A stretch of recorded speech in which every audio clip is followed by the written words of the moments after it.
সবাই কেমন আছেন? তো আজকে আবার সবাইকে স্বাগতম নতুন একটা ভিডিওতে।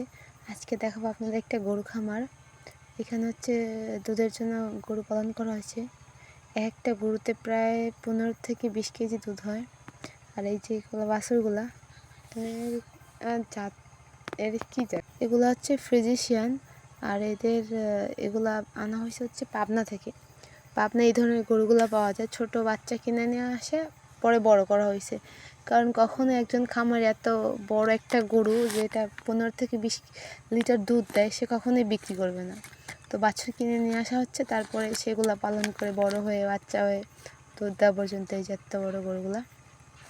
তো অনেকে আছে কি গরু খামার করতে চায়, তো গরুর খামার করবেন অবশ্যই ভালো কথা, কারণ কোনো কাজই ছোট না, আর খামার করা একদম ভালো কথা। তো খামার করার আগে কিছু কিছু জিনিস জানতে হয়। দেখেন এই যে গরুগুলার কীভাবে স্নান করানো হচ্ছে, এদের নিচে যেগুলো দেওয়া আছে, যে গরুর হাত পায়ের যে ছাল থাকে, অনেক সময় দেখা যায় কি প্লাস্টার করা থাকলে গরুর সমস্যা হয়। এর জন্য এই ধরনের পাপোশ বিছানা দেওয়া হয় যাতে গরুর সমস্যা না হয়। আর এই বড় গরু দেখে তো একটু যত্ন বেশি নিতে হবে। গরমের সময় এইভাবে সুন্দর করে স্নান করা দিতে হবে, ভালো করে খাবার দিতে হবে, গরু গোয়ালঘর পরিষ্কার রাখতে হবে। এই দেখেন সামনে থেকে দেখাইতেছি যে খাবার দেওয়ার সিস্টেমটা। এখানে প্লাস্টার করে এখানে সবুজ ঘাস দেওয়া হয়। এরপরটা হচ্ছে কোটা ছোট ছোট করে দেওয়া হয়। এখন খাওয়া শেষ, তো বারবার দিক চাইতেছিলাম আমার দিকে। এটা ছোট ছোট বাছুর, এটা প্রথমে হয়েছে। আমি একটু ধরতে গেছিলাম, তো ভয় ভয় চলে গেছি, এর একটু ধরলাম।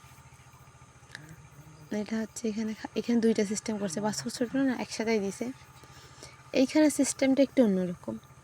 এখানে তক্তা দিয়ে ঢালু করে রাখছে যাতে উপরে কুটা দিবে বা খড় দিবে, ওইগুলো আস্তে আস্তে বায়ে বায়ে নিচে পড়বে এবং গরু যাতে অপচয় করতে না পারে।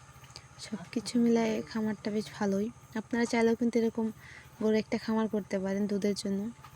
একটা গরুতে প্রায় মিনিমাম 15 থেকে 20 লিটার দুধ হয়, তাও প্রতিদিন সকালে। এই যে বাছুর এভাবে সিস্টেম করে দিতে হবে। আগে সব কিছু জানতে হবে, ভালো করে বুঝতে হবে, তারপর গরু ফার্ম করতে হবে। কারণ আপনি হুট করে করলে কখনোই ভালো হবে না। একটু মোটামুটি জ্ঞান থাকতে হবে আর কি। এই পর্যন্ত।